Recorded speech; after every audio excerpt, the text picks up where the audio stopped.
We should be looking good. I think we're in here finally. We made it, y'all. Wow. We are in here. Good afternoon. Good to see everybody in the building. Y'all know what to do. Drop a 1 in the chat if you can hear me. Drop a 1 in the chat if you can see me. Wow. Welcome back to another YouTube live stream. I'm excited to be here on this Tuesday with y'all. On this Taco Tuesday, by the way. Shout out to Taco Tuesday in the chat. And we're going to get into it. We got a lot to cover on today's show. We're going to be talking about David, some updates there. Obviously, we're getting to the craziness in Minnesota we've been covering here. Got some updates there. Someone might be losing their job. 2 people might be losing their job. We're going to get into Tyler Robinson. We're going to talk about the deal that the president made with the governor of Minnesota. So much to talk about today. But before we get into it, I got to say what's up to the people who make this show the great place it is, man. Shout out to everybody who's in here. Of course, we got my beautiful, awesome, amazing Amy is in the building doing what she does, and that's be amazing. Make sure y'all go over to her channel and support her. Show her some love, subscribe, hit the notification bell over there. And the link to Amy's channel is in the description, so make sure y'all go show her love. We've got Nana Bananas in the building. Taco Tuesday is in here. Good to see you. Noah's in the building. We got Jay Buckmaster, my guy. What's up, man? Good to see you in here. And thank you for dropping the 1s in the chat. We're going to go ahead and get right into it because, again, like I said, we've got a lot to get into. But before I do, I have one favor to ask. Please make sure you all like the video on your way in. It's free. It takes less than a second to do. Lets the algorithm know you guys are enjoying the show. It shares the video, the channel, and this live stream with more people. There are already so many of y'all that have liked the video. So thank you for that. I appreciate you. If you're feeling extra generous, you can share the video as well. That's really easy to do. All you have to do is click the share button and decide where you want to share it on Instagram, Facebook, X. You can even share it in your group chat via text. So thank you to everyone who shares that as well. Also, I will be reading super chats as we go throughout the show. So thank you to everyone who goes the extra mile and continues to show up and support the channel and keep the lights on here on the show. I appreciate y'all, and it means a lot because you don't have to do it. And so many of you are so generous as well. All right, so we're going to go ahead and get into it. Thank you to everyone that's in here. Thank you for what you do. I appreciate you, Gary. Thank you for supporting. Noah, good to see you, man. I think I said what's up to Noah. Taco Tuesday said, I'll be back. All right. Thank you for being in here first thing, Taco Tuesday. Let's go ahead and get into this first topic. Let me see if I've got it up there and ready to go. Yep, we are all good to go. We've been covering the craziness that's been going on with this investigation into the David situation. What I'm talking about, Celeste Rivas was a young underage girl that was seeing and dating this 19-year-old singer named David. She ends up disappearing. She is found dismembered in the trunk of David's SUV. Well, it's not an SUV. It was a Tesla SUV-ish type thing, whatever they're called. Either way, this investigation has been ongoing for a while. We haven't seen any arrests when it comes to this investigation, but now we're finding out there may be an arrest connected to the investigation. Now, David's friend and his roommate and someone who is a popular live streamer was arrested in Montana, but we're not sure on whether that arrest is going to be tied to or related to Celeste Rivas's murder, which it has been ruled a homicide, and this investigation to the David case. So we're going to listen to what we have here from Law and Crime and find out what information we have and how these charges may be tied into the investigation into Celeste Rivas' death. Check this out. Let me know what y'all think. TMZ has reported that a friend of singer David, somebody we've talked about a lot here on Sidebar, this guy named Neo Langston has been arrested out in Montana. Now, it seems to be for failure to report as a witness. Why is that important? It is important because, as we've been reporting, there is apparently a grand jury that has been impaneled and has been hearing evidence in connection with the death of 14-year-old Celeste Rivas Hernandez, who is found dead, her decomposed body found in a Tesla reportedly registered to singer David. This was back in September out in Los Angeles. And to be clear, David hasn't been charged or officially implicated in any crime, but with the reports of a grand jury, this is a flexible situation. We've always wondered what could come of that. Now, according to a representative for the Lewis and Clark County Jail, there was this warrant out for Langston's arrest. And as the information's coming out, Again, we looked at the court records. It seems to be 23 years. He's 23 years old. It was originally for an unspecified warrant. So at first, while we couldn't confirm exactly what it was for, TMZ reported, though, that this warrant was out of Los Angeles, and it was for failure to appear as a witness. And by the way, he's currently being held without bond. And TMZ has also reported that police in Montana have been working with LAPD's Robbery Homicide Division, and we believe that has been the unit that has been heading up this investigation into what happened to Celeste. By the way, this jail is out in Montana, population about 70,000. The jail is in Helena. It's the capital city. It's almost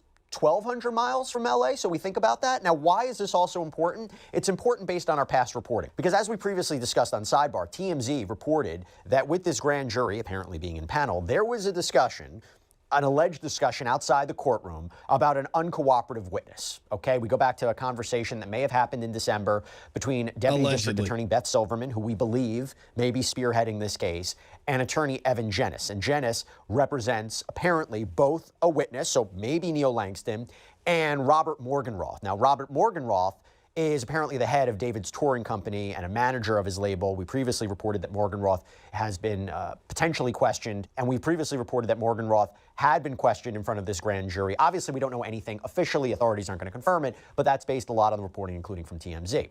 And not only did we find that out, but we also found out that this grand jury was not just meeting together to make a decision on whether certain things could be investigated, but they were possibly meeting to indict somebody, which we haven't found out yet. That has not been verified, but it could have been this person that we're talking about, and we're going to get to here in a second.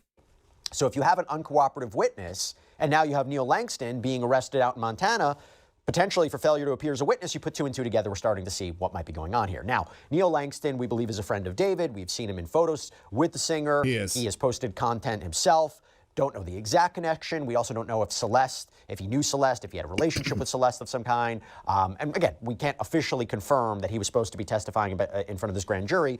But again, we're trying to put two and two together. I want to bring on retired Detective Commander Will Svilar to talk about this. Will, thank you so much for coming on.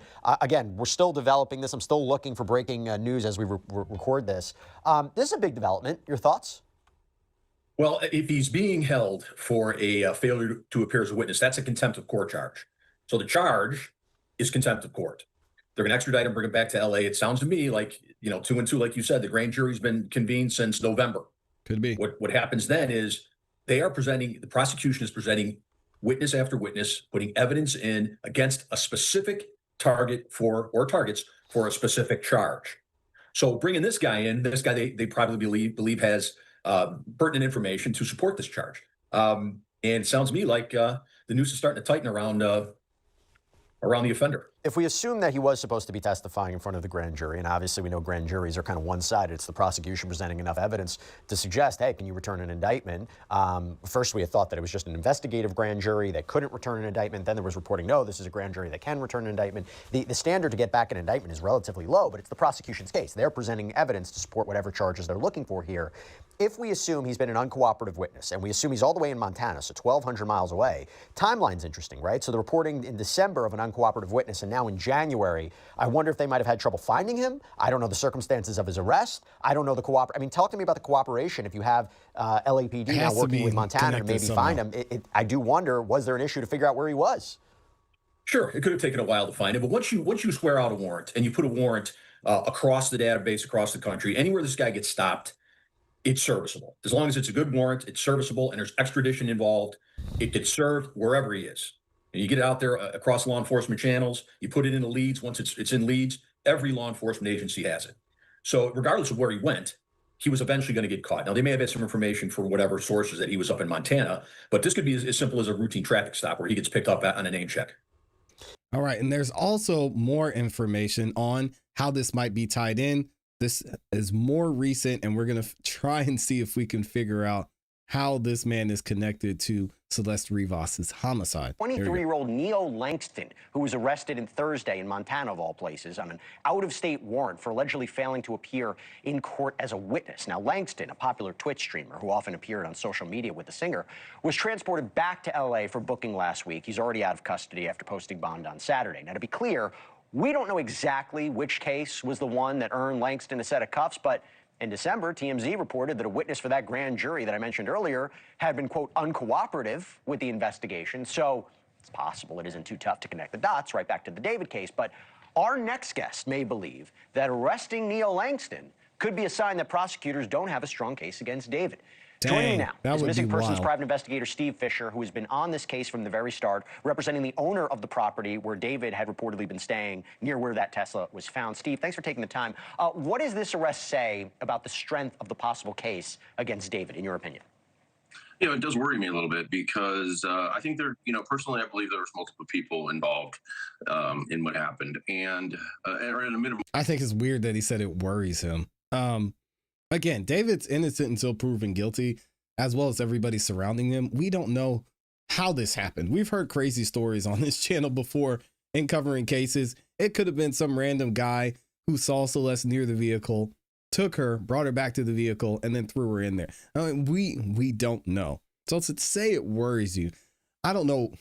So many crazy things are happening in this country, and it seems like in a lot of instances, innocent until proven guilty has just been thrown out the window. Whether we're talking about Tyler Robinson, we're talking about this case with David, we're talking about an ICE agent. In other cases, I mean, I don't know what's going on these days. Multiple people knew what happened. And Neo was a person that was around a lot. And by him, if he was subpoenaed as a witness, that worries me a little bit because, you know, targets typically won't be called before a grand jury. Why does it worry you? You know, or they would plead the fifth. So if they need him as a witness, that makes me think that he might be being offered a deal. And but I hear you. If it was just right in a world where it was just him and just David who were responsible, I would say I hear your reservations, I hear your concerns. But isn't it possible that Langston wasn't actually involved in connection with Celeste's death or the disposal in any way, but has information about, let's say, allegedly David and other unidentified accomplices? Isn't that a highly possibility? possible? Yes, it's definitely a possibility, and I'm sure I have a feeling that he does know. But I think he might. Personally, I think he played a bigger role. That's just my personal thoughts from what I've investigated so far. But that very well could be true. But he's been holding on to that information for a long time now. We're coming up on 5 months since she was found, and you know, obviously to ignore a grand jury subpoena, if indeed it was the grand jury that he was subpoenaed, you know, when I called the sheriff's department in Montana, they just told me that it was a arrest warrant for failure of appear to testify. I don't know if that was for the grand jury, but you got to, you know, connect the dots and assume it was. What else have you learned about interesting.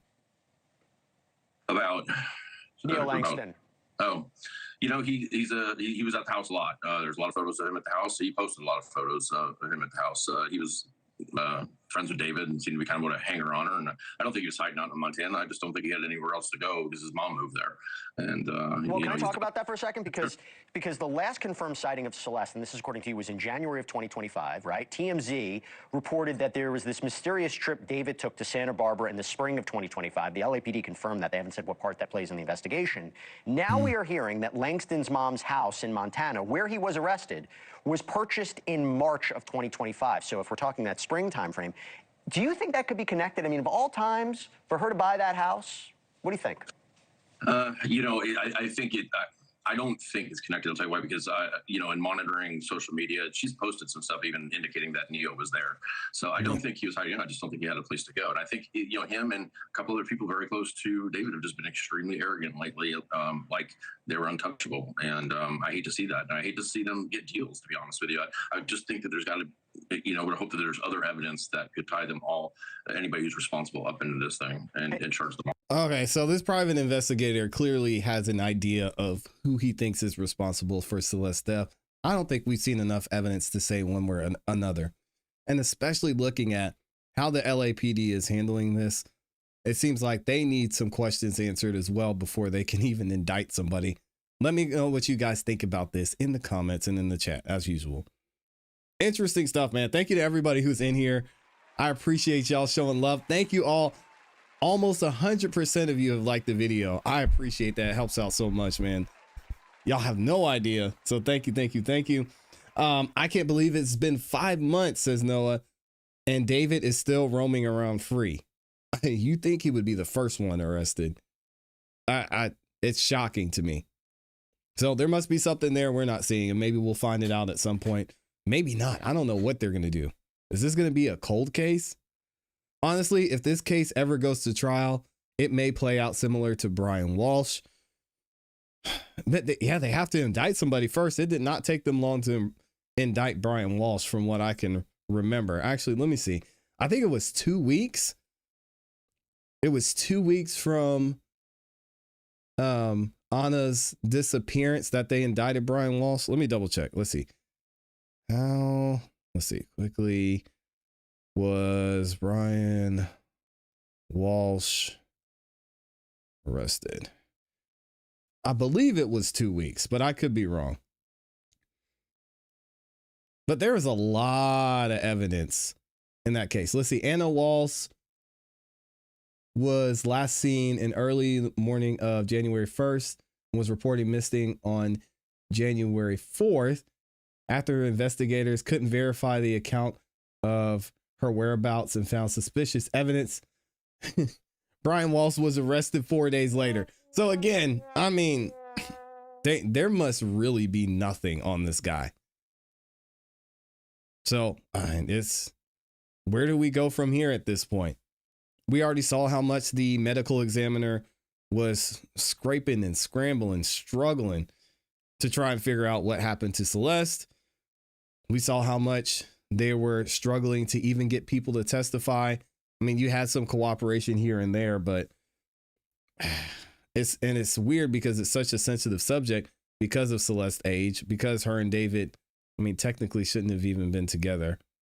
I mean, depending on the state, I guess that would determine how you see that. But some people think it was inappropriate in general. So I don't know. It's weird to see how this is all playing out, and there really must be nothing there. So whoever did this, either they did a good job covering this up or somebody's trying to hide something. Who knows? Thank y'all again for liking the video. Please, if you haven't yet, make sure you like the video on your way in and share out the video too. If you could, I appreciate those of y'all who've had. And let's get into our next topic. Another trial we've been covering is what's been going on with Tyler Robinson and the alleged assassin of Charlie Kirk. Now, we've heard a lot from Candace Owens. Obviously, we've heard a lot from Erica Kirk. And most recently, Erica Kirk says she wants to speed this up. And she's just asking the judge, hey, can we do something about these delays? Because tired of sitting here, not knowing, not seeing the evidence, not continuing the process of getting justice for my husband. But we've heard recently, and we've talked about what Tyler Robinson and his defense team have been trying to do. And it somewhat seems like they've been trying to delay things. Most recently, with the situation they're alleging happened between one of the prosecutors and their child. Allegedly, a prosecutor has text messages from their child who was actually at UVU the day Charlie Kirk was shot, allegedly less than 100 feet from where Charlie Kirk was shot when it happened. So now Tyler Robinson's defense team is trying to use this to say, hey, Your Honor, there's a conflict of interest. We don't want this prosecutor on the team because it's going to somehow affect the case. It seems to be a whole lot of nothing. We're going to get into this conversation that Ashley Merchant had about what could be happening here and if this is going to be effective by Tyler Robinson and his defense team. Check this out. Robinson was in court on Friday for a pretrial hearing where his defense argued to have the prosecution team disqualified. Ashley, I gotta tell you, as a former prosecutor myself, this seems to be so bogus. Like, really, that the defense seems to be reaching. Can you walk us through what the defense is arguing here? They're saying there's some conflict because there's a child, an 18-year-old child of one of the lawyers in the office, not even necessarily the lawyer, the prosecutor, who was a witness. Can you explain this? Yeah, it does seem like a stretch, you know, and I love a good motion to disqualify a prosecutor, but this one does seem quite like a stretch. So this 22-year-old Utah man is charged, obviously, with killing conservative activist Charlie Kirk. He had a court hearing on Friday. And so what his attorneys have filed is called a motion to disqualify the prosecutors over an alleged conflict of interest. So essentially what they're saying is that the 18-year-old child of one of the attorneys that works in the county attorney's office was at campus when this happened, when the shooting happened, and this child texted their parent. Their parent is an attorney in the county attorney's office. And so they texted about it, but this person wasn't a witness, wasn't anything like that. But what the defense is arguing in their filing, they said, The personal relationship is a conflict of interest that raises, and I quote, raises serious concerns about past and future prosecutorial decision-making in this case. They argued that the rush to seek the death penalty against Robinson is evidence of strong emotional reactions by the prosecution, and that alone merits disqualifying the entire team. They urged on Friday in court, urged for a new set of prosecutors to take over the case, a new state attorney general's office to take over. And essentially, they were saying that they were serving two masters. I think we've got a clip of defense Seems attorney pretty Richard dramatic. Novak telling the judge that they were serving two masters. If we can play clip one. The question is, shouldn't the state be represented by somebody else in the course of this court resolving whether those decisions were right? Because to quote the law and to quote the ethics, the Utah County Attorney's Office is now serving BS. two masters. I don't like that word, but that's the word in the doctrine. They're representing themselves and they're representing the state of Utah. And that's why the Attorney General or somebody else designated by the Attorney General should be representing them in this matter. Now, that's somewhat of a fair assessment, saying basically, okay, my daughter was affected by what the defendant did, so I want this guy to pay. But again, to me, how is that a conflict of interest? This isn't a civil suit, so they're not trying to sue Tyler Robinson for the effect that he had on his daughter by allegedly shooting Charlie Kirk. And also, if the prosecution is already proving and believes that Tyler Robinson is guilty, then what's the conflict of interest in the first place? It, again, seems like a waste of time. We'll let the lawyers handle this one. Yeah. So, Dave, before we talk about the prosecution take on this, even as a defense lawyer, I can't help but think that this is a delay tactic. And, I really think about it from a death penalty defense type case. I had a death penalty attorney tell me once that we are oncologists when we have death penalty cases. We're just trying to keep the patient alive as long as possible. And so delay is a strategy in death penalty cases. I hate to say it, but it is. It's one of the effective strategies. So, but I know the prosecution's pretty upset about this. They are. They called it an ambush. In fact, we have a clip 2. Let's roll that. It's kind of lame. I just think this is ambush and another stalling tactic to delay these proceedings. There's no reason that they could not have at least filed the motion and asked for time to brief it. Yeah.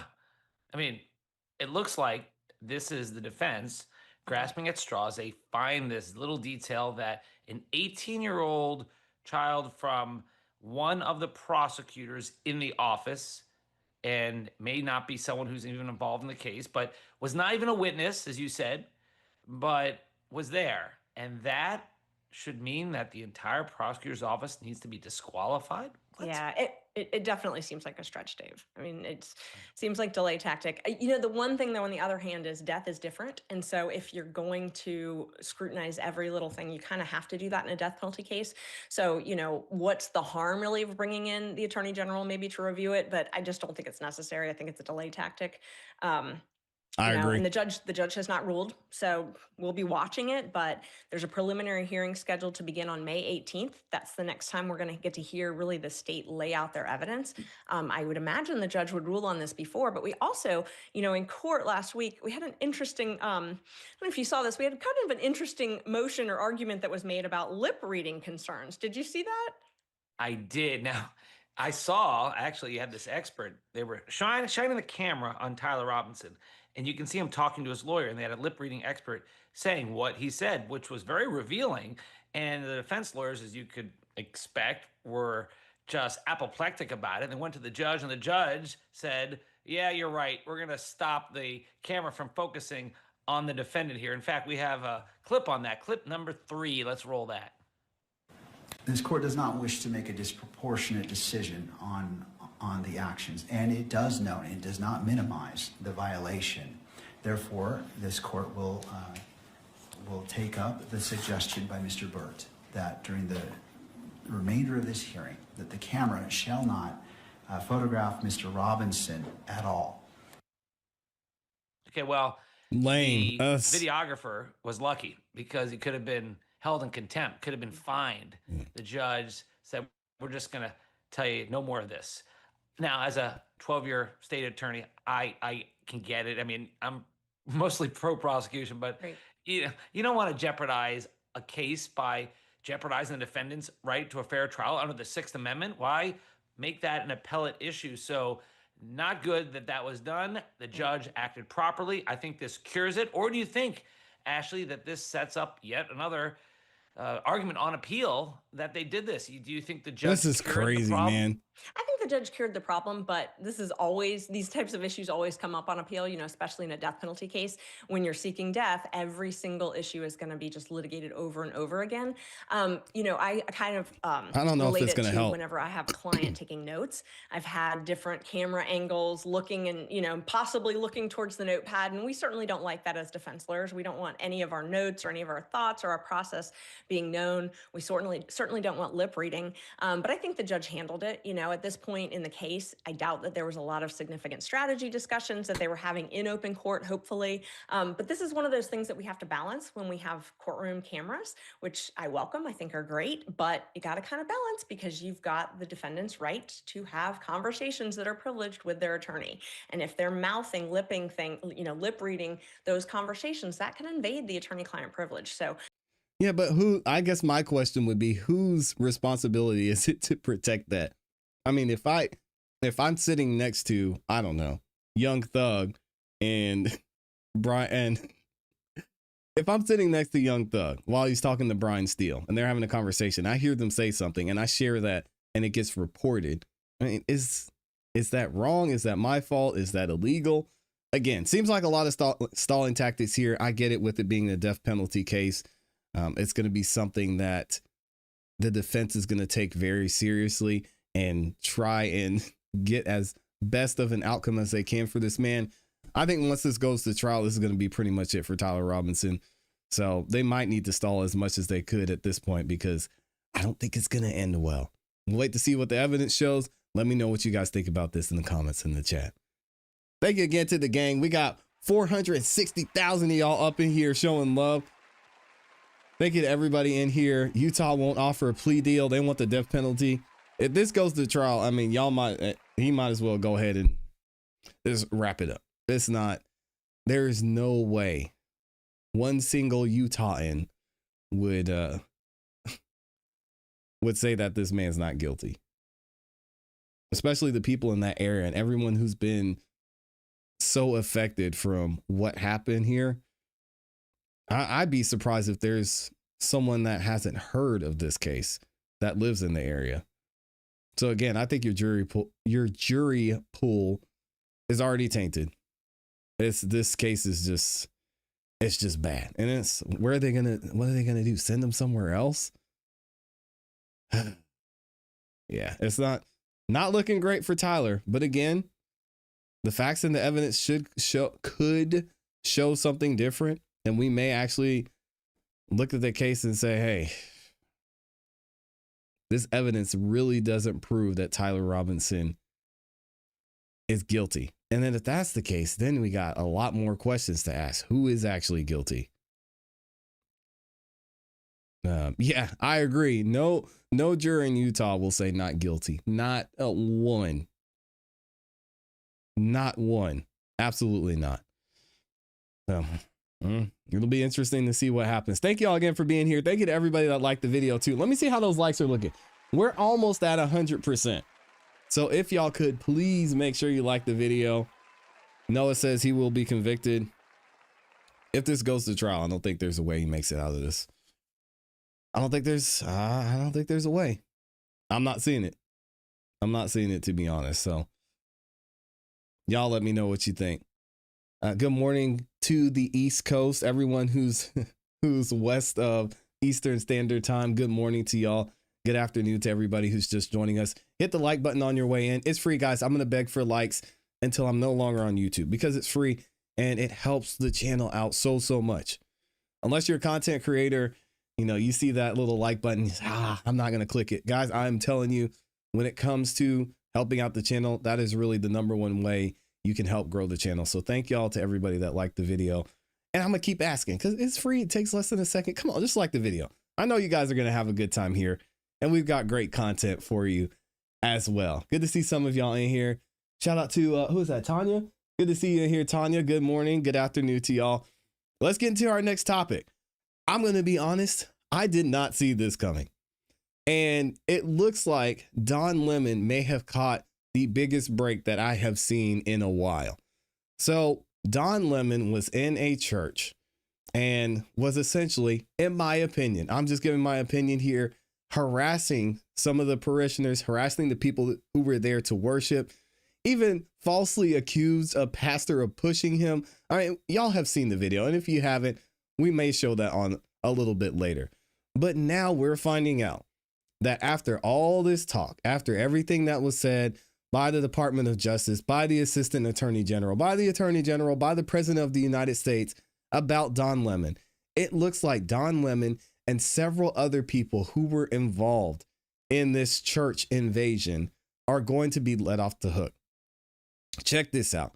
It's being reported by the New York Post that the Department of Justice has withdrawn its request for the arrest warrants for Don Lemon and 4 others over the Minnesota church protest.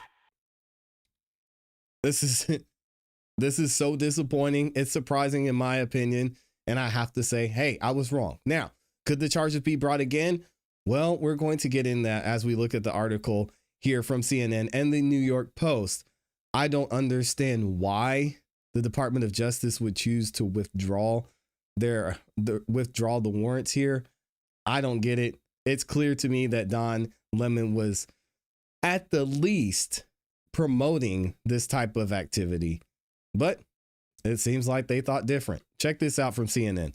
Justice Department withdraws request for Don Lemon's arrest warrant, but they can try again to seek charges. I mean, if you're going to withdraw, what's the point of trying again? I don't get it. The Justice Department has formally withdrawn its request for the chief judge in Minnesota's federal court to issue warrants for the journalist, if you call him that. I know he's a content creator, Don Lemon, and 4 others for their alleged involvement in the anti-ICE protest that disrupted a church service in Minnesota. Now, you guys might be thinking, what? So the people who they arrested are getting off the hook? No. William Kelly, Nikema Armstrong, and the other woman, Chantel, I can't remember her last name. Chantel something. They are still arrested. They are still going to face these charges. So they're not off the hook. But there were 4 other people, including Don Lemon, so 5 people total, who the Department of Justice was going after, that they said, we'll take our time with this. Why? I don't know. Their request was made after a lower court judge refused to approve criminal complaints against several people the department claims were a part of the protest. A person familiar with the matter said that Lemon is one of the individuals whose arrest warrant was declined. Despite their withdrawal, the Department of Justice can still attempt to bring charges against Lemon, including through a grand jury indictment. Officials have not publicly said what their plans are moving forward.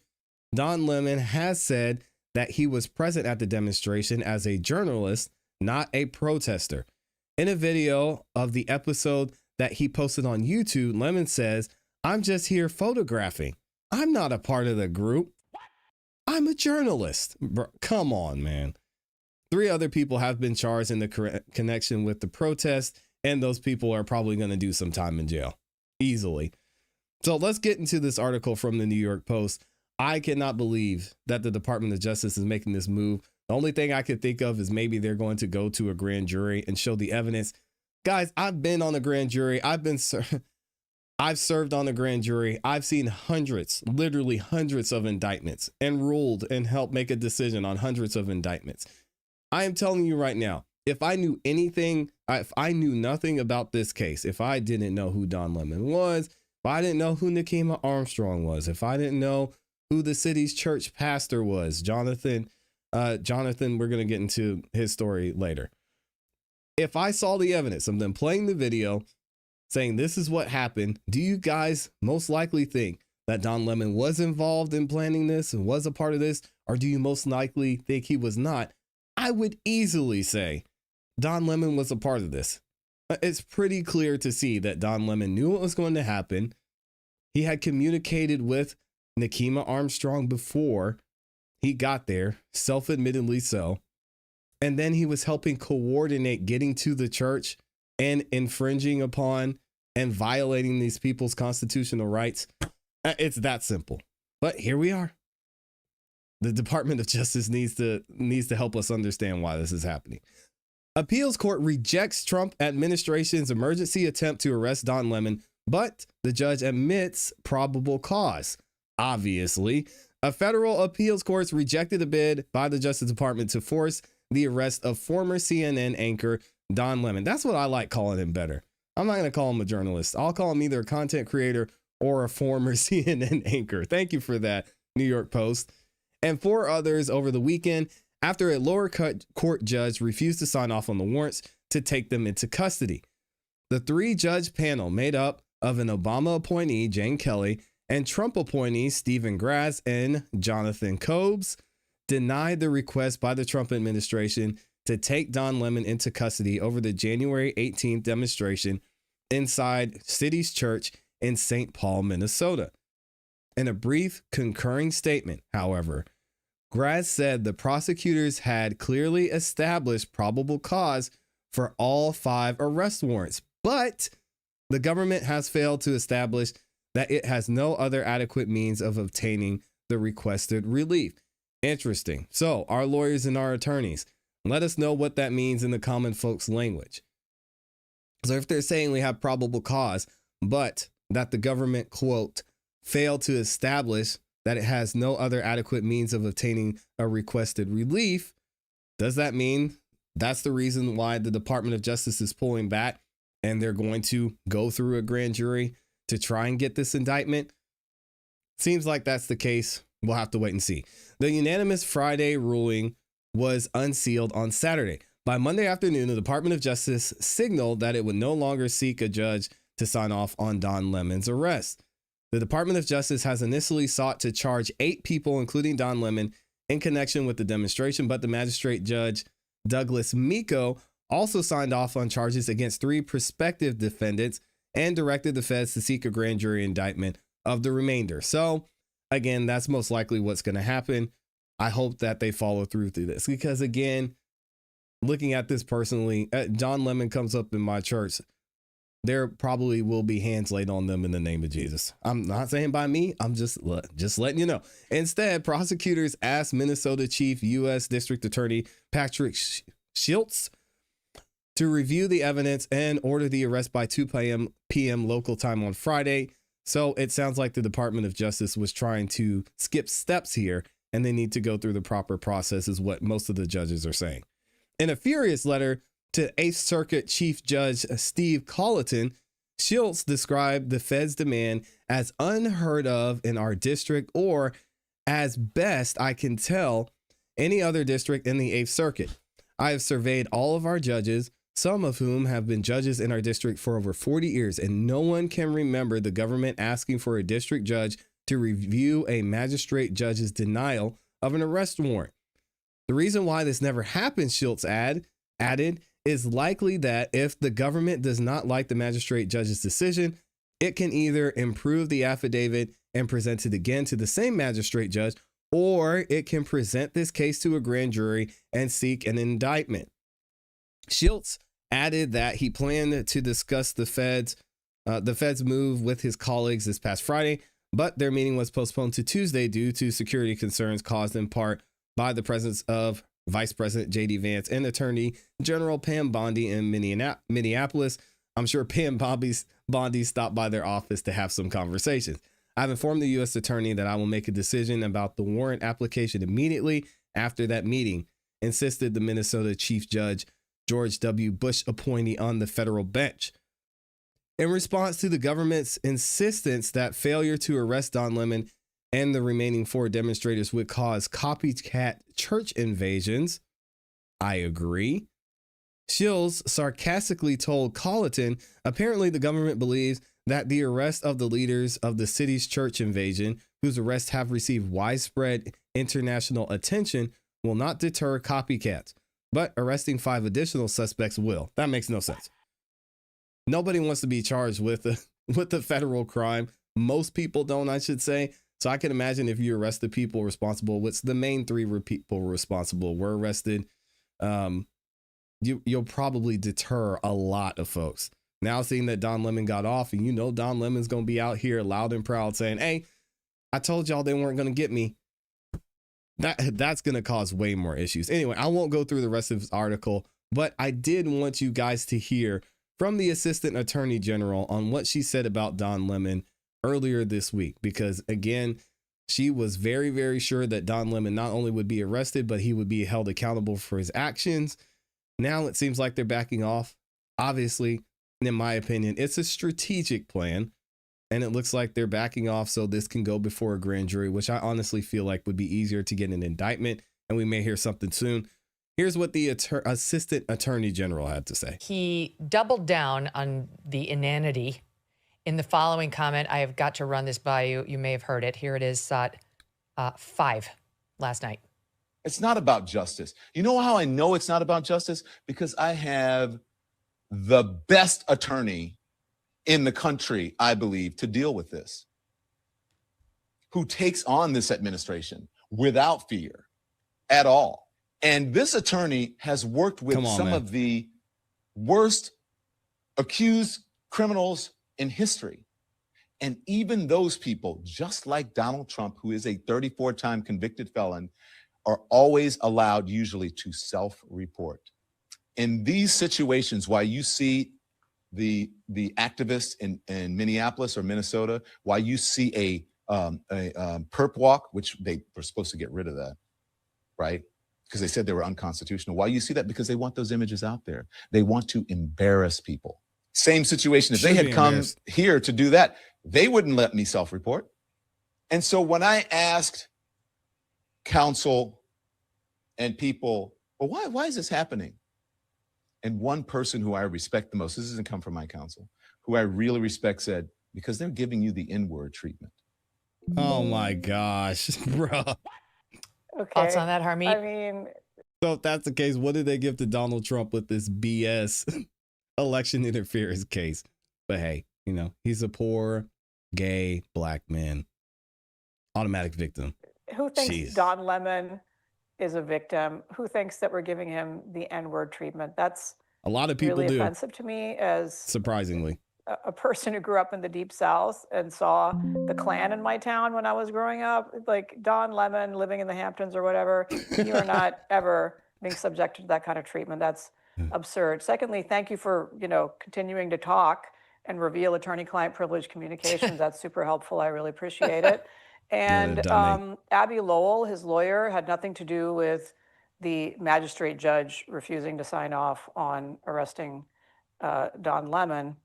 So you have to understand that we at the Department of Justice these days, in the most aggressive and important fights that we're facing, we're kind of outmanned 2 against 1. He didn't even need a lawyer. The magistrate judge was kind of standing in as judge and jury. His role, by the way, is a gatekeeper, is a probable cause. His role is not the jury's role, and his role is not to give commentary or opinion on it. And so I do think that the magistrate judge was out of line. And so we will see. We will see. There are many more moves to be had here. And Don Lemon keeps running his mouth, and I really appreciate it. It's so unusual for a magistrate to not sign off on there being probable cause and issue the warrant. I mean, every lawyer that we've talked to, and that we have a lot of them in our MK Media network, former prosecutors, former defense and current defense attorneys saying this is unheard of virtually. I mean, unless there's absolutely no case. And there is obviously probable cause for both FACE Act and the conspiracy against rights charges for Lemon.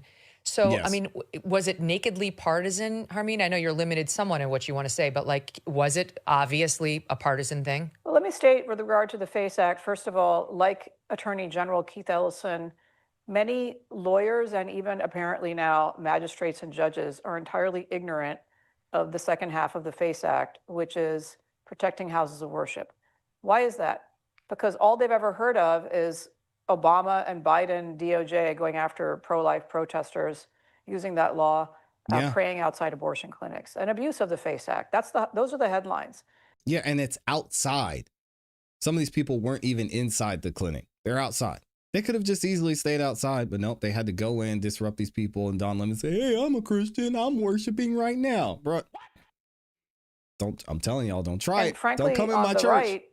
right, Republican attorneys general and prosecutors didn't bring these claims. That's also a fail. Okay, so now we're using it the way it's supposed to have been used. And so to a degree, they're ignorant. On the Klan Act, it is a venerable statute with a long and storied and very important history. I really respect this law. It is one of our oldest, perhaps the oldest civil rights law that I am charged with administering here at the United States Department of Justice. And it dates back to an era where local law enforcement and state law enforcement was weaponized against people of color in this country after the emancipation of the slaves. And so, you know, this is exactly the purpose for which it was intended to be used. Conspiracy to violate somebody else's civil rights. Is there any more fundamental civil right, Megan, than the right to pray to God peacefully in a house of worship? It is the First Amendment of the United States Constitution. It is the basis on which this country was founded.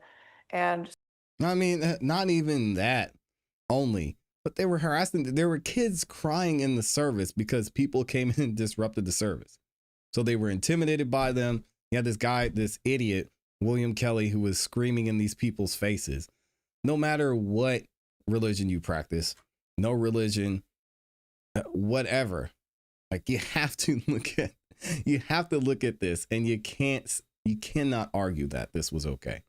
Now, I don't think most people are arguing if this was okay or not. I think many people believe they crossed the line here.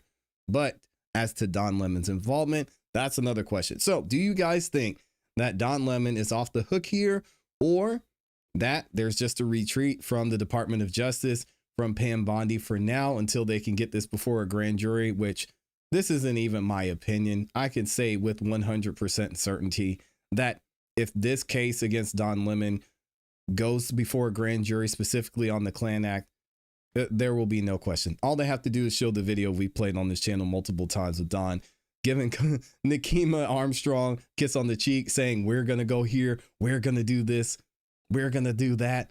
I don't want to go in because the gig will be up. They'll see me and wonder, why is Don Lemon here? Pretty straightforward. Let me know what you guys think in the comments in the chat. We've officially got a Cat Not Williams raid is up in here. Shout out to the Cat Not Williams gang. Thank y'all for stopping by. If y'all haven't checked out Cat Not Williams' channel, please make sure that you do that.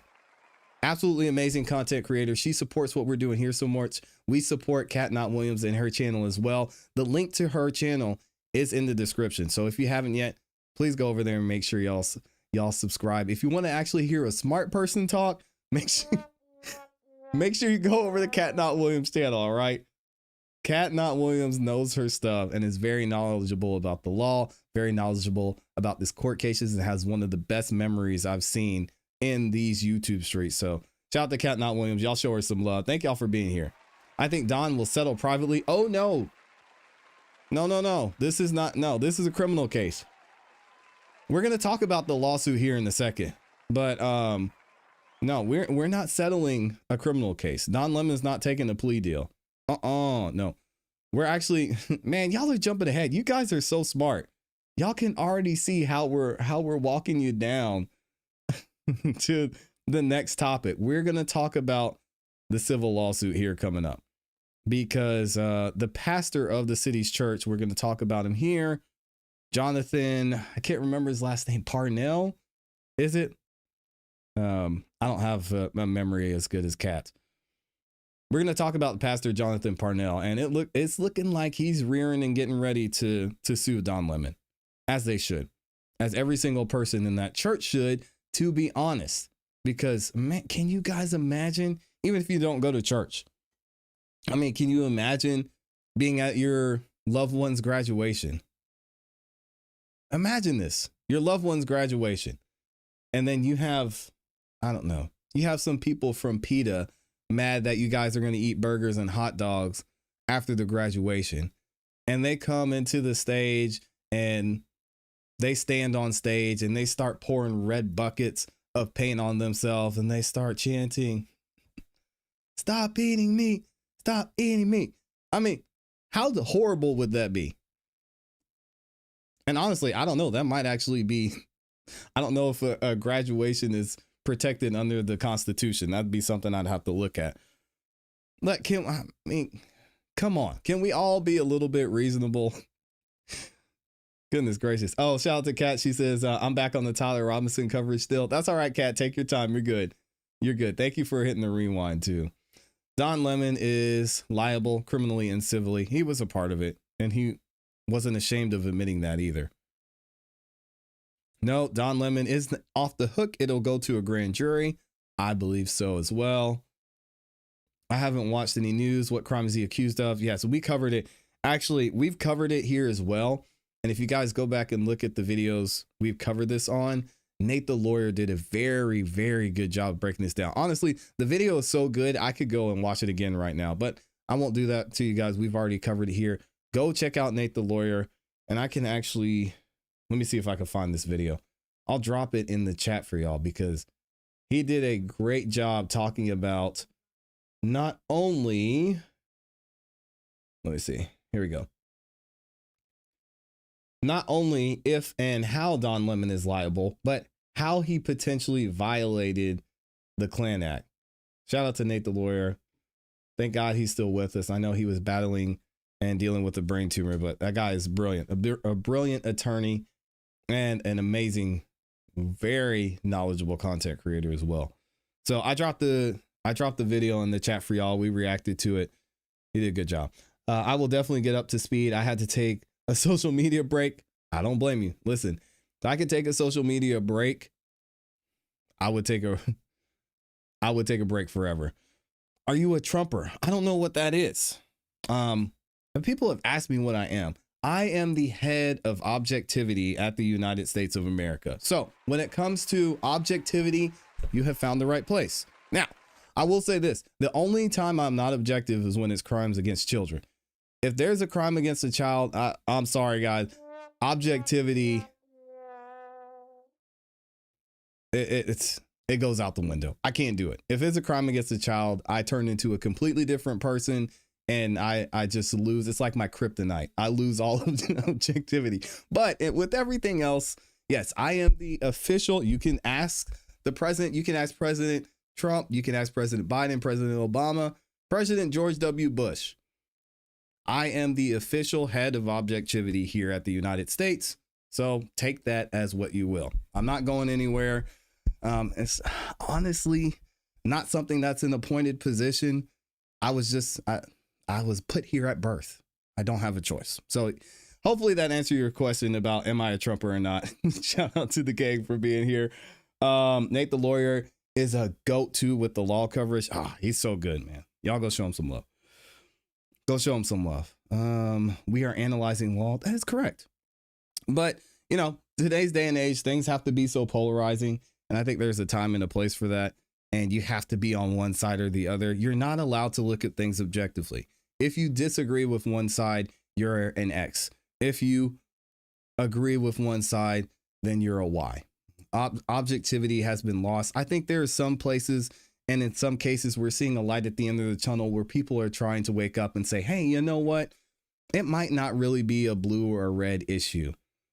Maybe we need to look more at things based on policy, based on character, based on, exactly what's happening in each situation.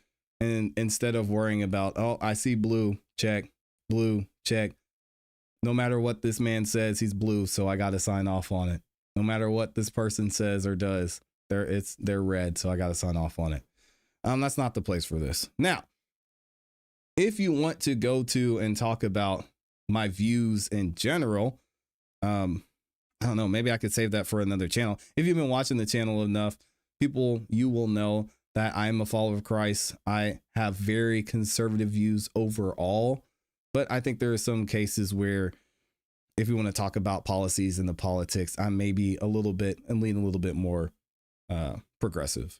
But again, it is what it is. A lot of these structures that were put in place by men and not God, and it's going to be some faults in it. So I think the sooner we accept that, the sooner we can get to a better place. Anyway, man, y'all got me preaching up here today. Why are we preaching?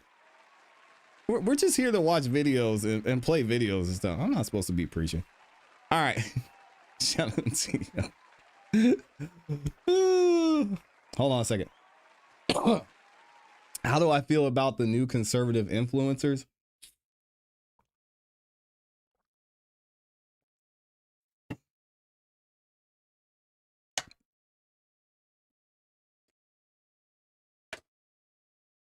You would have to be specific.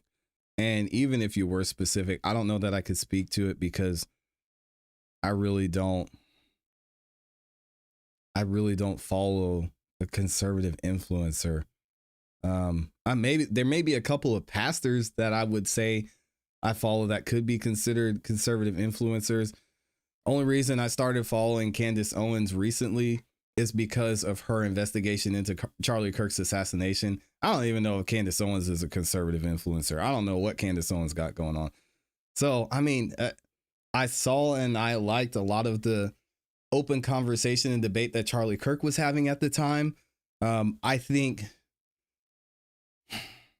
Charlie Kirk was really one of the very few, I guess you would call them influencers that I had some level of respect for. But who are the conservative influencers? If you could give me some names, I could maybe say, but I don't even like saying I have conservative views because even that's changed so much. So again, I don't know. I don't know who these people are. Oh, Mr. Brown's in here. Where'd he go? Hey, shout out to Mr. Brown in the building. Good to see you. Judge influencers on one side, on one-on-one basis. Some crazy, some are based. Yeah, I don't know. Oh, I know why Tacos Tuesday saying this. I said the safe word, which is Candace Owens. Yeah, I know. We're good on Candace Owens for right now, Taco Tuesday. I can't do it. I mean, I don't even like Fox News. I know we're going to be playing a lot of Fox News today just because, not surprisingly, they're the only ones who are reporting a lot of what we're talking about, obviously because it's more right-leaning.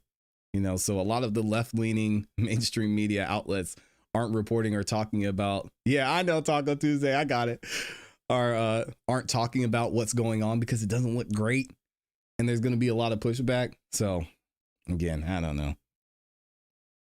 Politics is, to me, it just seems like a waste of time. A lot of these politicians are all on the same side anyway. They're just like a lot of attorneys and a lot of lawyers, you know, they're cussing each other out and throwing stuff across the table while they're in court and then, you know, going to hit some golf balls after or having lunch. Yeah, it is what it is. We see through it. So we talked about what's been going on with Don Lemon and him essentially for now avoiding being arrested and being charged by the Department of Justice. We've heard from the Assistant Attorney General who said Don Lemon's disgusting. Thank you, Don Lemon, for giving me more evidence as you're out here talking about what you and your lawyer discussed and how proud you are of what you did. It may not play well for you in court, but seems like Don Lemon still has some issues he might be facing when it comes to the civil side of this church situation. Now, if you didn't know what happened, Don Lemon, along with an activist and attorney, actually, Nikema Armstrong, and multiple others, went into City's church in St. Paul, Minnesota. They went into this church. They interrupted the church service because they wanted to protest a pastor who is at the church or who works within the church that is tied to ICE. Now, ironically enough, the pastor who they were wanting to protest against and confront wasn't even there at the time. So all the parishioners that were at the church service, attending church, wanting to worship, were affected by this. The pastor who was in the church, we're going to talk about him in a second, Jonathan Purnell, was at the church at the time, isn't involved in ICE at all. He was just there trying to lead the service. And now it sounds like this man has lawyered up. I'm sure there's going to be somewhat of a class action lawsuit that's going to be filed against Don Lemon and multiple others in a civil suit. And it's sounding like they're going to go after Don Lemon and the other protesters who came into and invaded and disrupted their church service. Here's an interview he did with his attorney. Y'all check it out. Then we're going to hear from the president on what he had to say about Don Lemon as well. Pastor at Cities Church, Minnesota, who was leading worship when those anti-ICE agitators stormed the church, and the church's attorney, Renee Carlson, general counsel for True North Legal. Thank you for being here. Pastor, let me start with you. Now that you've had a week to reflect on what was clearly not a peaceful event that just stormed your church, what do you say to those agitators after a week's sort of reflection? Yeah, Griff, first, thank you for having us on the show. And I just want to emphasize that the heartbeat of our church is the worship of Jesus. And so we like to say that Sunday is the best day of the week. And we gather on Sundays, like we did January 18th, to worship Jesus. And it was actually in the highest and holiest point of our service that someone began to approach me and begin to yell at me, and that was very unsettling. Several folks at that moment actually scattered, fearful that it was a shooter situation. Children were obviously terrorized, mothers were terrorized. The group began to just kind of emerge and chant with anger. They tried to incite violence among our men. Several people were taking cover. And, I'll say now what I said then. It was a shameful moment. It's not the way. Yeah, and some of those agitators really physically getting in your space and shoving you. That included Don Lemon. Do you have any message directly for Don Lemon? Uh-oh, here we go. Yeah, my message for Don Lemon, my message for the agitators, it's that one thing I think that we have in common with at least some of the people who came into our building is that we're heartbroken over what's happening in our cities right now. There's a lot of pain in our cities, and we need healing. We're asking for God to send healing, and we believe that healing comes ultimately in Jesus Christ. And so what we preach is that God so loved the world that he sent his only begotten son, that whoever believes in him will not perish but have everlasting life. And so my message to those agitators, my message to the governor of our state, to the state attorney general, my message to both mayors of our cities is to turn from your sin, trust in Jesus Christ, and be saved. He is our only hope. Preach. Renee, let's talk about legal actions that Cities Church may be considering. Walk us through it. Well, before we get to that, I just want to set the tone here. In Minnesota, we have a state attorney general who has been completely hostile in this situation, who is siding with agitators. And not only that, is mocking the church. There is absolutely no constitutional right, no First Amendment right to invade a church. At the end, and Don Lemon's up in the church while he's talking to the pastor saying, hey, I'm a Christian. I'm worshiping right now. Don, stop. You got kids over here crying and these other protesters yelling in people's faces. Come on, man. With agitators. And not only that, is mocking the church. There is absolutely no constitutional right, no First Amendment right to invade a church. At the end of this service, or the end of this sort of protest and ambush on the church, we had these agitators saying, who shut this down? We shut this down. That is absolutely unlawful. And to Mr. Lemon, there is no press pass to invade a church. This is a violation of the FACE Act. In fact, the state attorney general here in Minnesota could bring a civil action if he wanted to hold these agitators accountable. So far, we haven't seen any of that. So the church is prayerfully considering what their next steps are to be sure that Cities Church and the members of Cities Church remain protected, as well as every church across the state in Minnesota. We have to make sure this does not happen again to anyone in a holy sanctuary and a house of worship. And again, do it for the kids. If you're not going to do it for yourselves, do it for those children, because the kids were affected. That's not okay. Shouldn't happen in their schools. Shouldn't happen in church. Shouldn't happen at the park. Shouldn't happen at the grocery store. Shouldn't happen anywhere. And these kids shouldn't have to feel afraid that if they're in a place with a certain intent, with a certain purpose, where they should feel safe, that they're not safe anymore. Shouldn't happen in their own homes. I mean, do it for the kids if y'all aren't going to sue anybody. Sue their pants off because Johnny's over there crying because this crazy psycho dude's yelling in his face. Do you anticipate, Renee, though, that you will take some sort of legal action? Yes, please. Class action. We are continuing to talk with the clients and evaluate our options. I'll say that Cities Church is very concerned about this happening again to anyone across the state. And Pastor, you heard Renee, your attorney, talking about the protesters, the agitators violated the FACE Act. There is some irony in this, that law in the 90s was sponsored by a Democrat, Senator Kennedy. It was a Democrat president, Bill Clinton, that signed that into law that provided. Let's be very clear. The Democrats of the 1990s are not the Democrats of 2026. Again, I don't want to get political, and you could say the same thing for maybe for Republicans, not as much. But y'all go back and look at some of the things that were being said by Democrats. The previous president, Joe Biden, in the 1990s, you will think you're seeing a different person. It's not. It's a different day today. Free access to not only clinics, but also religious houses of worship. Do you feel like the Democrat leaders in your state have really lost sight of that? That's a question. I'm a pastor, and so my calling is to preach the gospel, to lead my church. So questions like that, my attorney's here. She can always answer those. Look, the hypocrisy here is thick, and I would say that what we have here is a situation where rights were violated. Those rights need to be protected, and there is a law here that can be accessed to ensure those protections. We are thankful that the Department of Justice is moving swiftly to make sure that happens, and the church will continue to evaluate their legal options to make sure that churches in Minnesota, and especially City's Church, are protected. All right, Pastor Jonathan Parnell and Renee Carlson, thank you for your time. We'll continue to follow it. Yes, we will. And here's what the president had to say about Don Lemon, just for a little bit of comic relief. Y'all know this man doesn't hold back. All ICE wants to do is get them out of our country, bring them to prisons and jails and mental institutions from where they came. That's all they want to do. They're patriots, and they have to be abused by guys like Don Lemon, who's a loser, lightweight. I saw him the way he walked in that church. It was terrible. I have such respect for that pastor. He was so calm. He was so nice. He was just accosted. What they did in that church was horrible yesterday. Look at it here. 24 convictions. 24 times convicted. They're not charges. These are convictions. Sad. So he comes from outside the country. Do you think he's going to be good here?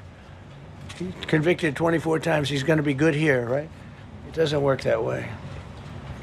He's a man murderer. One of many. One of many. All they want to do is get him out. They want to take him out of our country. And we're met with paid agitators and insurrectionists, troublemakers. They're paid. Not great. When the woman was shot, and I felt terribly about that. And I understand both sides of it. But when she was shot, there was another woman that was screaming shame, shame, shame, shame, right? You saw it so loud. Like a professional opera singer. She was so loud and so professional. She wasn't a woman that was hurt, like, oh, my heart's injured. She was a professional. She's shame, shame. She's screaming shame, shame. I said, that's not a normal person. That's a professional. These are professional agitators and professional people that want to see our country do badly. But that's not happening because we have the hottest country anywhere in the world, despite this stuff. Look at this. It's sad, man. It's sad. And people can't be safe in church. I mean, where is safe? Let me know what y'all think in the comments and in the chat. Don Lemon finna get sued, as he should. And all of them should be sued. I hope they sue them all separately. So bring, what would that be, 4 different lawsuits? It's disgusting, man. Trump has no filter. That is an understatement. I'm sorry. This is one of those situations where I don't understand both sides with Renee and Don.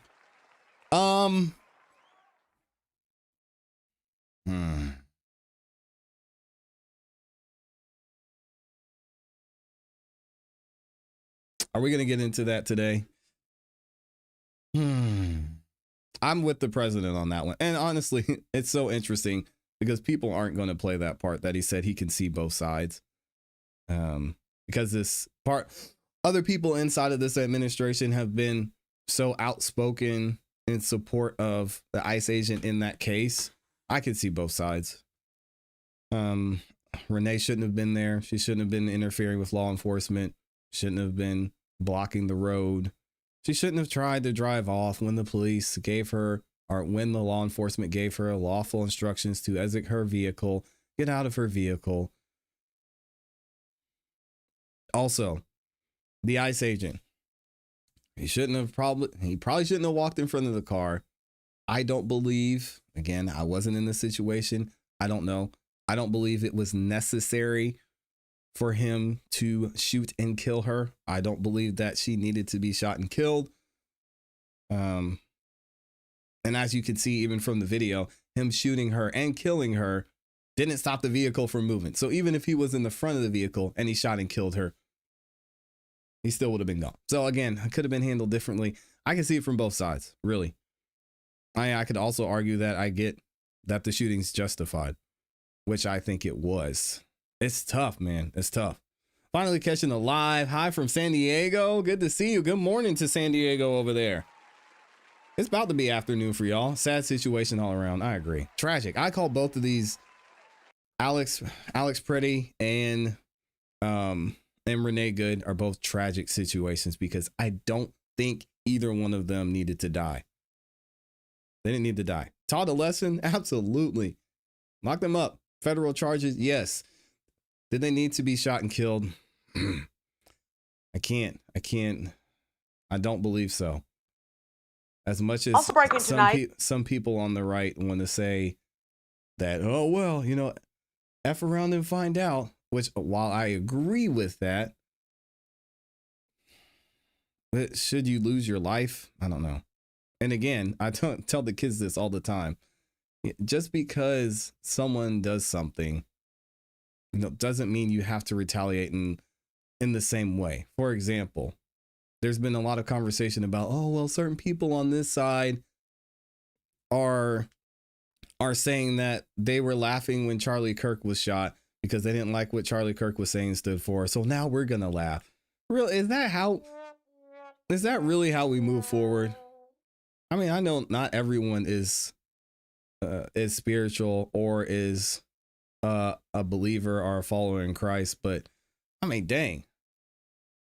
What happened to treating people the way we want to be treated? Why would you laugh about anyone being shot and killed? I don't know. It's just, it's one of those things, man. This world we're at a very divisive place. We're at a very polarizing place where it seems like a lot of objectivity is lost. But like I said, you're hearing from both sides, and I'm starting to see, maybe it's just the spaces that I'm in, that some people are starting to wake up and really look at things on a case-by-case basis and not through the lens of red or blue. But we'll see if that's a real change or not. I don't know. It'll be interesting to see what happens. But thank y'all for being here. Thank y'all for the support. We're actually, well, not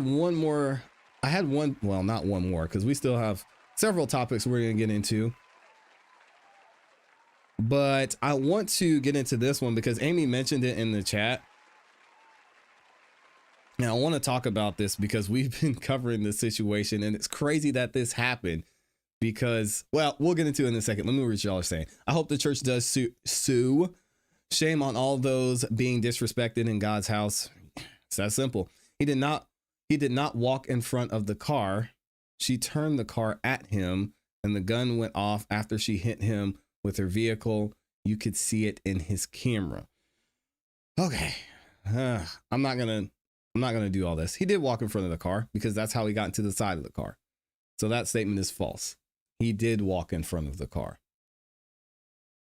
So again, it wouldn't matter. Even if it was behind the car, she backed up and probably could hit him. So, well, that point, it doesn't matter, but your statement is false. He did walk in front of the car. That's a fact. She turned the car to hit him. I agree with that. I believe, and we'll never know because Renee Good's dead. I mean, sorry. I believe that Renee Good was intending to hit him because that's how it looked. The gun went off after she hit him with her vehicle. That's how it looks as well. I agree. So again, I believe the shooting is justified in Renee Good's situation. I believe the shooting is justified in the Alex Pretty situation. What we're talking about is, was it necessary? Dang, it's tough. It's tough. Unless someone's trying to kill you or they've killed somebody, lethal force it's a tough one for me. Because that's just someone who's a responsible gun owner. Who's had extensive training when it comes to handle yourself in those types of situations. Yeah, it's hard, man. You just never know how you react, though. Again, I'm not gonna shame the ICE agent who was trying to protect himself. I believe the shooting was justified in both cases. It's just a shame that it had to turn out that way. Actions have consequence. Is it fair? No. Is it reality? Yeah. I said this yesterday. Don't put yourself in the decision, or don't put yourself in a situation where someone else is making a decision for you. And if you put yourself in a situation where, if I do this, I could be thrown to the ground. They could see my gun and freak out, and then something could happen. If I do this, I could get arrested and charged with a felony.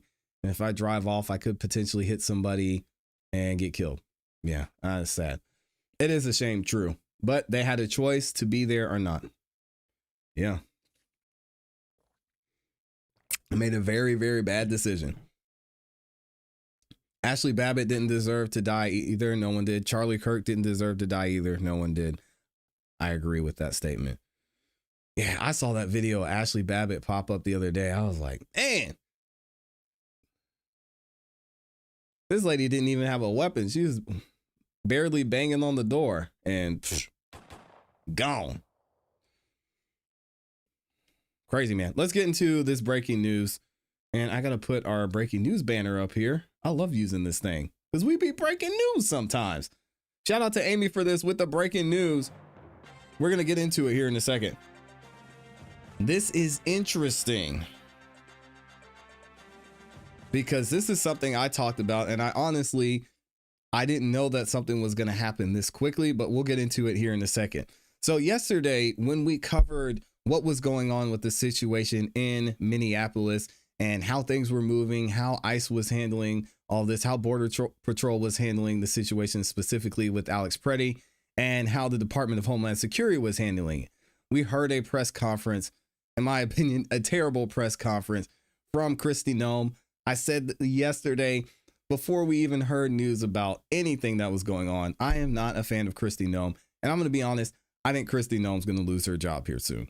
If I've seen the way this administration's move, I understand and know what they're trying to do and what they stand for. I don't think she's going to have a job for a long time. And she said something during her press conference that really caused me to believe that. And what she said was that she believed, or that it's being shown, or that it seems that Alex Preddy went there to the protests to cause maximum, quote, maximum damage to law enforcement. I didn't see any evidence of that. I don't believe that. And as someone who is a responsible gun owner, someone who carries responsibly, him having multiple magazines on him is not something out of the ordinary for someone who carries a gun responsibly in that way. So I thought it was a stupid statement by her. I didn't like it, and I called it out the other day. Same thing goes for our guy we're going to talk about here in our breaking news, Greg Bovino. Although I've loved the press conferences he's had in the past, he also made a similar mistake by saying something exactly like Kristi Noem said in relation to Alex Preddy, by saying that it looks like he went there to cause emotional damage or excessive harm to law enforcement. So now it's being reported that our guy Greg Bovino may be relieved of his duties here soon. And he might be fired. I didn't think it was going to go that far to Greg Bovino. I thought if anybody was going to be let go first, it would be the Secretary of Department of Homeland Security, Kristi Noem. We're going to hear what's going on with Greg Bovino here. Wild. Also breaking tonight, Greg Bovino has been removed from his role as Border Patrol Commander at Large. That's according to The Atlantic, citing three sources, including an official with the Department of Homeland Security. The Atlantic reports Bovino will return to his former job in California and is expected to retire soon. CNN reports DHS has suspended Bovino's access to his social media accounts. The administration, however, is publicly denying the reports. Bovino has caused controversy in Minneapolis and Chicago for his aggressive tactics. This also creates a position for the Trump administration to fill in Minneapolis. All right, so we've got that report, and we also have an article here from NBC News. They say Bovino met with Walz and agreed to an ongoing dialogue as Trump reshuffles immigration. So, as we know, he's been moved. He's going back to California to continue his duties there. Does this mean that he's going to be out? I don't know. We'll have to wait and see. Trump administration officials and allies told NBC News the president is concerned about the stability of operations in Minnesota following Alex Preddy's shooting on Saturday. Yeah, he had enough. All right. And are we going to be able to read all of this? Yeah, here we go. House Republican who oversees the DHS funding says a pivot to ICE's mission in Minnesota is needed. The House Republican who oversees the federal funding for the Department of Homeland Security said today that a pivot is needed for ICE's core mission in Minnesota, but he warned against shutting down the government over the recent fatal shooting by federal immigration agents in the state. Representative Mark A., a Republican from Nevada, who chairs the House Appropriations Subcommittee on Homeland Security, said in a statement that ICE should be prioritizing the most dangerous criminals and aliens and focusing enforcement on individuals who have gone through due process and have final orders of removal, which it seems like that's what they were focusing on. The problem was the protests were getting so out of hand that ICE was having to do the job of local law enforcement. Why? Well, we heard from Mayor Jacob Frey. We heard from Governor Walz, and they're saying, hey, we don't even want y'all up in here. We heard from the chief of police, O'Hara, who was like, listen, guys, you're not supposed to be gathered here and protesting that way. Please stop. But we're still not going to help. So that's the biggest reason that there's such an issue we see here in Minnesota, specifically Minneapolis, is because local law enforcement is refusing to help cooperate. Now we're going to get into a story later where finally the president and the governor met together and say, hey, can we finally figure this out? There's no reason y'all shouldn't be helping us out. And local law enforcement stepping in and actually making arrests. But that is the biggest issue that's being had, is that DHS, ICE, they're there to get these criminals quickly and remove them, not deal with riots, not deal with protesters. That's the job of local law enforcement, and they haven't been doing that. So there's a lot more on their plate. Now, what we've seen in the last 72 hours looks completely different from before, and that shift must continue. I look forward to the shooting investigation results in both instances in a timely manner, he said. He also says that local agitators and politicians in Minnesota of creating a war zone mentality on the ground. I agree. The mayor and governor are chief among those responsible for a lot of this. They should have taken a lot of a stricter stance on how the community was choosing to conduct themselves. You've got the church issue, got Renee Good issue. You've got post Renee Good, Alex Preddy. But y'all stop interfering with law enforcement. It's not that complicated. All right, so what do we know about the situation with Greg Bovino? Border Patrol Commander Greg Bovino is expected to leave Minneapolis today as President Donald Trump plans to reshuffle his immigration operation amid widespread backlash to 2 high-profile killings of civilians. He's going to be replaced, and we'll talk about his replacement here shortly. Bovino is losing his commander title, federal officials told NBC News, and will return to the border in El Centro, California, to resume his previous job as sector chief there. Trump sent the czar Tom Homan to Minnesota to manage ICE operations on the ground. Customs and Border Protection Commissioner Rodney Scott will be joining Homan, sources told NBC News. So he had to call in the big dogs. And as many of you may know, if you're into politics, Tom Homan has been a part of everything that's going on with ICE, Department of Homeland Security, for well over a decade, even receiving honors from President Barack Obama. Minnesota Governor Tim Walz and Homan met today, where they agreed on a need for an ongoing dialogue and will continue working toward these goals. According to the governor's office, Homan and Minneapolis Mayor Jacob Frey are set to meet today. Yeah, so hopefully Homan puts them in this place, and that'll be somebody they can respect and actually take some leadership from, because the situation in Minneapolis is crazy.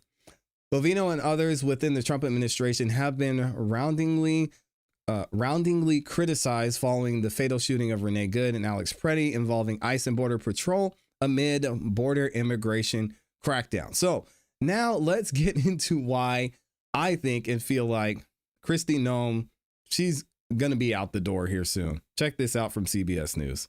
Multiple sources are telling CBS News DHS Secretary Kristi Noem is facing internal backlash over her role in the immigration operations in Minnesota. Now, we're told she was at the White House yesterday where she faced questions about her department's handling of the deadly shootings involving federal agents. Sources also tell CBS News Border Patrol Commander Gregory Bovino is set to leave the Minneapolis area. Some agents will also leave with him, we understand. Now, this shift follows public outcry over the killing of Alex Preddy. It's the second deadly shooting of a U.S. citizen by a federal agent in fewer than 3 weeks. As the White House reckons with the ongoing fallout, President Trump says he's had good conversations with both Minneapolis Mayor Jacob Frey and Minnesota Governor Tim Walz yesterday. He also said progress is being made. Meantime, the state and federal government are leading dueling investigations into what exactly happened. New revelations about the handling of evidence are raising concerns about the credibility of the federal probe. Minneapolis Police Chief Brian O'Hara told CBS News' Matt Gutman people there have concerns. People are losing faith that the federal government can be capable of enforcing federal law. What about local law enforcement? Chief O'Hara.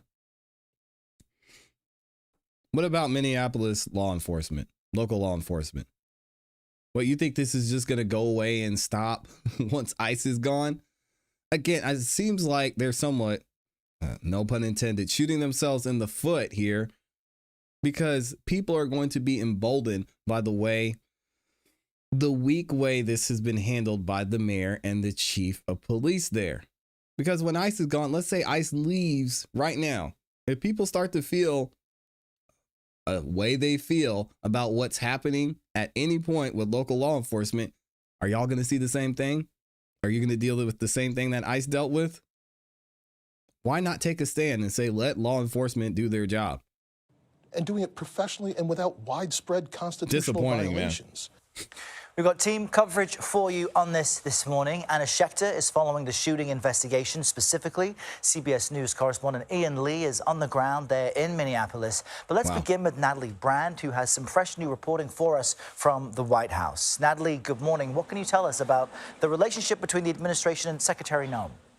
She's about to get out of there. She's about to be fired. Good morning, Errol. Over the past 24 hours, we've seen what appears to be a significant change in tone and also strategy following the intense public backlash and scrutiny of this latest incident, the shooting of Alex Preddy. And we've learned that here at the White House yesterday, sources tell CBS News there was a meeting between the administration and Secretary Noem, who has been facing some questions about her handling of Saturday's shooting. And we've also learned while she's expected to keep her job, her focus now is expected to shift from interior enforcement operations to securing the southern border and other priorities. We're expecting to learn maybe more about this today, but what we do know is the president's border czar, Tom Homan, is going to be headed to Minneapolis to kind of take over operations there. This is someone who the administration points to worked for the Obama administration. There's a belief that he can work with Democratic leaders in the state to hopefully take the temperature down. This follows those 2 phone calls that the president had yesterday with Governor Tim Walz and also Minneapolis Mayor Jacob Frey over the incident. Those phone calls described as good. So there are certainly operational changes on the ground. CBS News has also learned that Border Patrol agents, some of them will be leaving the state, as well as that outspoken commander, Gregory Bovino, who, over the weekend, there was a lot of criticism over very sharp statements that Bovino and Secretary Noem made regarding Alex Preddy. The White House press secretary was actually pressed on that point yesterday. Take a listen. Secretary Noem said Alex Preddy committed an act of domestic terrorism. Stephen Miller labeled Preddy a domestic terrorist. Does the president that wasn't agree with great. that? Look, as I've said, I have not heard the president characterize Mr. Preddy in that way. However, I have heard the president say he wants to let the facts in the investigation lead itself. Yeah, that wasn't a great look by either one of them, to be honest. So now we'll get into a little bit more of what's going to take place here now that there's been a change and how that's going to affect the investigation into the Alex Preddy situation. Hey, I'm Hallie, and we are starting tonight with those fast-moving developments in the court from the White House in Minnesota, just 2 days after that deadly shooting in Minneapolis. And let's start with that breaking news. Multiple sources telling NBC News tonight that the Trump administration is planning to cut back on the number of Border Patrol agents in that city sometime this week. And the man who's been leading the immigration crackdown there is expected to leave tomorrow, too. This is after the president and the Minnesota governor, Tim Walz, today talked on the phone. The president said, as you can see here, that the two seem to be on a similar wavelength. For his part, Governor Walz says the president talked about reducing the number of agents in his state. And the president's sending somebody new, Border Czar Tom Homan, to Minnesota. Now, this is interesting because Homan has been kind of sidelined from what's happening there after what we have seen develop in the last couple of weeks. This is clearly changing after Saturday's deadly shooting, where the eyewitness videos we've seen so far contradict some of what federal officials initially said happened, when at least one officer shot and killed Alex Preddy, that 37-year-old ICU nurse who had a gun and who officials say was legally allowed to have it. Top Trump administration official. Yeah. Other reports, again, if we're talking about reports here, was he legally allowed to have the gun in ownership? Yes. Was he allowed to have it there without ID? No, which is being reported that he was there without ID and had a gun. Not okay. Who had a gun and who officials say was legally allowed to have it. No. Top Trump administration officials at first using phrases like would-be assassin, suggesting Preddy planned to massacre agents, that he brandished a gun. But look at the multiple videos now coming in from eyewitnesses from different angles showing Preddy was not holding a weapon during the incident that started with him coming to help a woman being pushed to the ground. That's an angle of those early moments of the interaction slowed down there. The videos also appear to show that a federal agent took what looks to be a gun from Preddy's back holster before he was shot.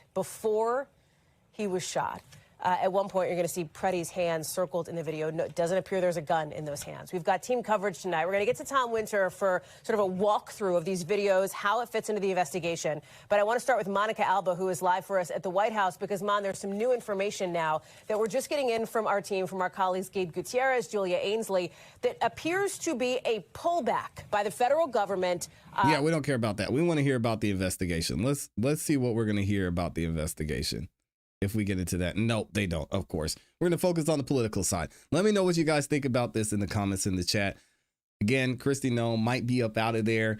It's looking like they've already taken care of what Greg Bovino had going on. Hopefully Tom does some great work there, which I think he will, already having good conversations, because we don't want to see anybody else die. We really don't want to see anybody die. We want to see these criminals brought to justice, and we want to see people peacefully protest because they have a right. And we want to see law enforcement allowed to do their job. That's what we're hoping, we're praying for. Let me know what y'all think in the comments and in the chat. And shout out to Amy for helping us break the news. She's so good at what she does. My goodness.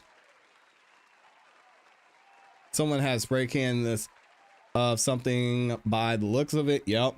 Shout out to Mr. Brown dropping the 10 bomb. He didn't even say anything. He just dropped the 10, supported the show, and show some love. Thank you, my friend. Thank you. I appreciate the love. Always showing up and showing out. Thank you, Mr. Brown. Glad you're doing well and recovering as well. This is a matter of seconds. Easy to armchair quarterback. Yeah, I'm not going to be the one to do that. Yeah, the question is, was it, dang, I can't even think of the word now. Justifiable. Justifiable is the key word we have to talk about here. People need to learn to stay away from agents doing their job. It could be so simple. I stay away from politics. It's hard on the soul. It's annoying more than anything. Let's be honest. Yeah, no, yeah. Not even reasonable. Is it justifiable? Reasonability is a part of the justification. But some things, let's be real, some things about the law are not reasonable. Some things about the law are not reasonable. Many of y'all know I have some very strong roots in South Carolina, and I took my concealed, I think it's a CCP there, concealed carry permit in South Carolina. And some of the laws in South Carolina when it comes to concealed carry are insane, and they would shock you. And I looked at a lot of laws like, hey, if I hear someone screaming and asking for help and I run up in the house, I am not running up in somebody's house and shooting them. But in many cases, in many states, that is reasonable, and it would be looked at reasonably by the law. Do I think that's reasonable? No.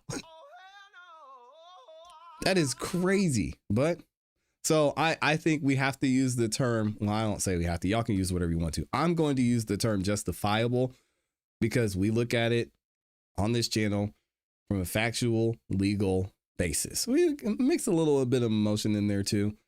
But is it justifiable in both of these cases? Yes, I believe so.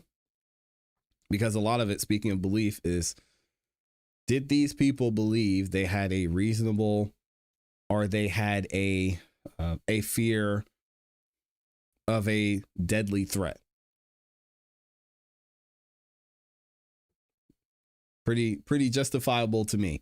Cat Not Williams says, isn't there something better Leo could yell when disarming someone? I mean, we watched the video yesterday, and it felt like that agent was yelling, gun, gun, gun, gun, gun for like 10 seconds. So I can't imagine being in that situation. It maybe even felt longer because I don't know what else you can do. Gun, he's got a gun. Hey guys, I mean, I don't know what you do. You step back for a second and say, guys, hey, so we have a situation. Looks like this man has a gun. Might be reaching for it and is about to kill. I mean, what? I'm trying to scroll through and find the video. I heard gun, gun, gun, gun, gun at least at least 7 or 8 times.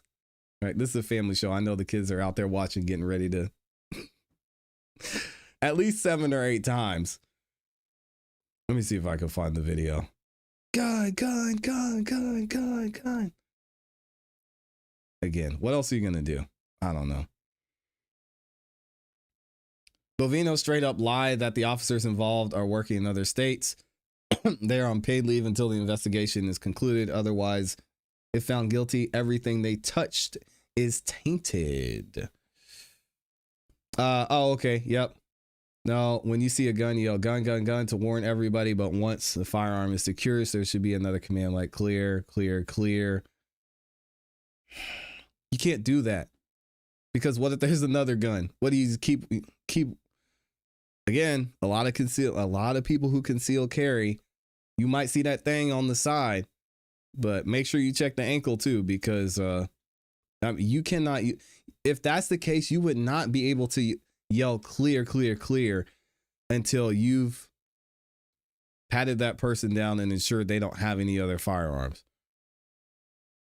It's tough, man. Never fight cops if you're armed. Oh, you guys are so simple. How could you say that? How could you say that? This is a matter of seconds. Yep. I agree. Living in the UK, the gun culture in the US shocks me. And I grew up with 2 rifles in our home. The only thing that got shot was pigeons and rabbits. Oh, leave the bunnies alone. But yeah, hey, you got to eat. I respect it. Yeah, I mean, hey, now if we want to compare countries, y'all know the UK's got some things going on too. I won't talk about immigration and the criminal things that's happening out in the UK, but I get it. The gun culture is, I don't want to get to that debate. I don't want to get to that debate today. Not on this show. Or I'm gonna have to start a new channel where I'm gonna let it fly on the new channel. So y'all look out for it. And we may just start a channel where I'm going to be up there talking for real. And then it'll be interesting. People need to learn to stay away from agents doing their job. It could all be so simple. Thank you. And shout out to K Bean for the love, has been super active in the chat. Thank you for the 10 bomb. Says outstanding and based assessments and conclusions. Thank you for being here, KB. And thank you for the 10 bomb. You did not have to do that, but I appreciate the support and you helping keep the lights on here at the channel. Man, I had several other topics I wanted to get into today, but we had some breaking news we had to get to y'all. So it may be time to get out of here. Thank you guys for continuing the conversation. Again, you don't have to agree with everything that's being said, but if you're going to have a differing opinion, we can have back and forth. We can have conversations. Just keep it respectful. That's all I ask. Of course, as we're about to bounce up out of here, we got 6,000 folks in the building. Thank y'all for stopping by. Kids are about to get out of school, so we got to go. But for those of y'all who are just joining us, watch the replay, like the video. Got a lot of great content for you, a lot of breaking news, and we will be back tomorrow because y'all know we don't miss. We might be a little late, all right? But we're going to be on time. Thank y'all for the love. Subscribe, hit the notification bell if you haven't yet, so you don't miss any time we go live or start a new video. As always, y'all know what to do. Have a great rest of your afternoon. Keep growing, keep pushing, keep it classy. We gone. Peace. Y'all are amazing, man. Thank you, Mr. Brown. Thank you, KB. Thank you, my beautiful